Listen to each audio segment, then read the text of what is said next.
She stormed up the dirt path, heels sinking into the mud, waving a piece of paper like it was a royal decree. "You can't be here. This is HOA property. Pack your things and get out now," she barked. I leaned against the porch rail of my cabin, the same porch my grandfather had built with his own hands 50 years ago, and just watched her rage. "You sure about that?" I asked quietly, but my calm tone only fueled her fire. She shoved the paper into my chest. It was a fake-looking notice, stamped with an HOA logo. "I'll find you every single day until you leave," she snapped, loud enough for the neighbors who peeked out their windows to hear. I didn't move. I just folded the paper once and set it on the porch table. "This cabin isn't part of your HOA, lady." Her eyes narrowed. She wasn't used to people talking back. "Don't play smart. Everything in this area belongs to us. If you don't leave by tonight, I'm calling the sheriff myself." I almost laughed because I already knew something she didn't. The sheriff wasn't on her side this time. Her voice carried across the trees as she dialed her phone, making sure everyone could hear. "Yes, this is Karen from the Lakeside HOA. We've got a trespasser here. Send someone fast." She turned and smirked at me like she'd already won. I stayed on the porch, arms crossed, watching her strut back to the curb like she was directing a parade.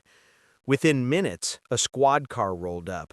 2 deputies stepped out, their hands resting on their belts, eyes scanning between her and me. "There he is," Karen shouted, pointing like I'd just robbed a bank. "That man broke into this property and refuses to leave. Arrest him."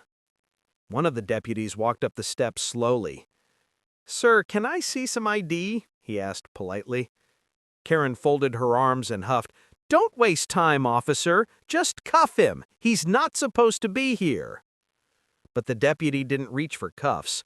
He waited, his eyes on me like he already suspected something wasn't right.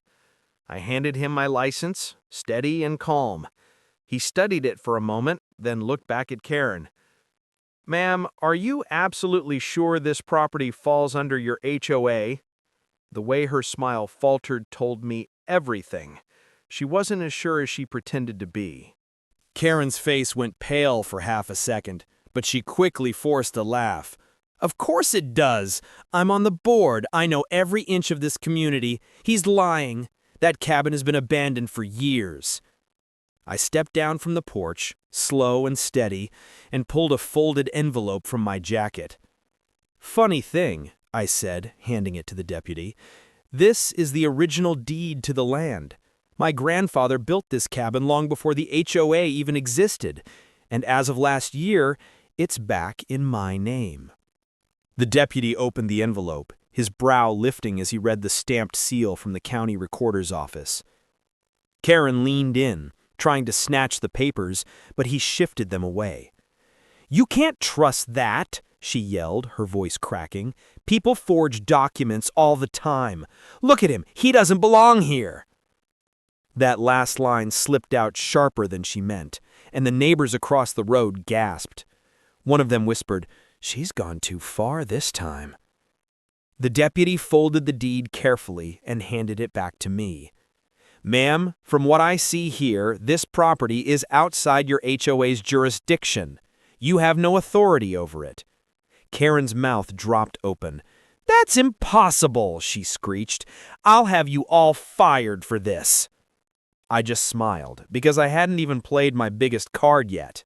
Karen wasn't done. Her pride wouldn't let her back down. She whipped out her phone again and barked into it. "Then I'll call my own security. If the county won't handle this trespasser, I know people who will." The deputies exchanged a glance, clearly tired of her antics.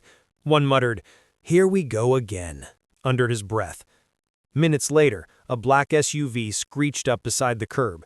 2 bulky men in cheap uniforms jumped out, no badges in sight, but wearing shiny belts like they were official.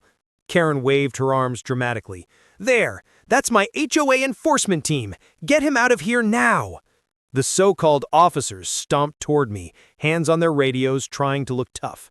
One growled, "You're coming with us." I didn't flinch. Instead, I pulled out my phone and tapped the screen, letting the recording play loud enough for everyone to hear. It was Karen's own voice from just minutes earlier, shouting, "Arrest him! He doesn't belong here!" The deputies froze. One turned to Karen. "Ma'am, these men, they're not law enforcement.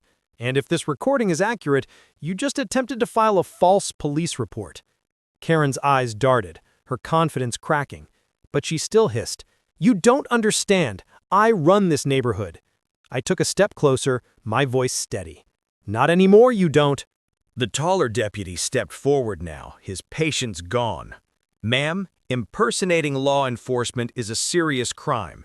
These men aren't officers, and you just tried to use them to remove a lawful property owner." Karen's face turned red. "They're just here to keep order. If you won't do your job, someone has to," she shrieked. But her voice cracked, and the neighbors gathering along the street were whispering, recording everything on their phones. One of the fake enforcers shifted nervously. Maybe we should just go," he muttered, but Karen snapped at him. "Stay right there! Nobody moves until he's gone!" That was the wrong move. The second deputy reached for his radio. "Dispatch, we may have an impersonation case here. Send backup." The crowd gasped. Karen lunged forward, trying to grab my deed from my hand like a desperate child snatching candy. But I held it high, calm, and simply said, "You just made this worse for yourself." Her voice dropped into a venomous whisper only I could hear. "You think this is over? I'll destroy you in ways you can't even imagine." I leaned down, steady and quiet, so only she caught it. "Lady, I didn't fight for this country just to be pushed off my own land." And the look on her face told me she realized I wasn't bluffing. A rumble of engines cut through Karen's yelling. A marked sheriff's SUV rolled up slow and sure. The sheriff himself stepped out tall, with a badge that didn't need an introduction. He walked straight to me, looked at the deed in my hand, then at Karen.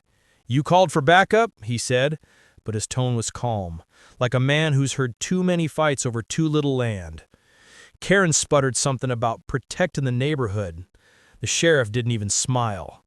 He asked the deputies to the recording and scanned it once, then nodded to one of them. "Those two over there, escort them to my car. We'll sort out impersonation later." The fake enforcers went pale and shuffled off.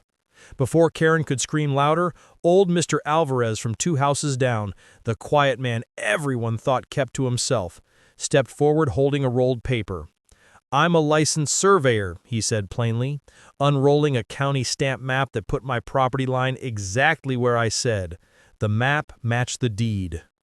People whispered. Karen's face turned a strange white. She tried to grab the map, but the sheriff blocked her. "Ma'am, you're under no special authority here," he said. "If you tried to coerce private contractors to act like police, that's a crime. If you lied to deputies, well, we have that on tape." She looked around, breathless, as the neighbors who'd come out began showing video of her earlier tirades. Her threats that she'd destroy me fell flat in the open air. I kept my voice low when I spoke, so only she heard it. "You pushed the wrong man, and you picked the wrong day." The sheriff gave me a quick, grave nod, a quiet thanks that meant more than words. Karen backed up, suddenly small and very exposed, while the crowd's phones kept filming. The real power in the street had shifted, and you could feel it, like the whole hillside had taken a side. Karen's bravado cracked completely when the sheriff's backup arrived. Another patrol car pulled in, lights flashing. The deputies guided her security team into the back seat, their fake uniforms now nothing but costumes under the red and blue glow. Karen tried one last desperate move. "This is harassment! I'll sue the county! I'll sue you!" she screamed, jabbing a finger at the sheriff. But the sheriff didn't flinch. He pulled a folded paper from his breast pocket and read it out loud. "Cease and desist order, already filed against you, Karen Whitmore, for multiple false HOA claims." The crowd erupted in gasps. "Wait, she's done this before?" one neighbor muttered. Phone zoomed in, catching every second. Karen's knees buckled. "No, that's a mistake! That can't be!" she stammered. But the sheriff's voice was steady. "You've been warned, ma'am. Tonight, you crossed the line." I stood silent, letting her drown in her own lies. This wasn't about revenge anymore. It was about truth catching up. The deputies placed her in cuffs, and for the first time all evening, she didn't fight back. As they led her past me, she spat out, "You think you've won? You don't belong here. None of you do." I didn't even raise my voice. I belong more than you ever did. The neighbors cheered, some clapping, some shaking my hand. For the first time in years, the cabin felt alive again, like home. The night air felt different once the patrol cars pulled away with Karen inside. Lighter, almost like the land itself was breathing again. Neighbors gathered closer, some apologizing for not stepping in sooner, others thanking me for standing firm. I just nodded. "This cabin isn't just wood and nails," I told them quietly. "It's family, it's history, and nobody, no HOA, no bully gets to take that away." The sheriff placed a firm hand on my shoulder. "You've got every right to be here. Don't let anyone tell you otherwise." His words carried weight, and the crowd fell silent, listening. Then, Mrs. Alvarez raised her phone and said, "This video is going online tonight. People need to see what she's been doing." Heads nodded all around.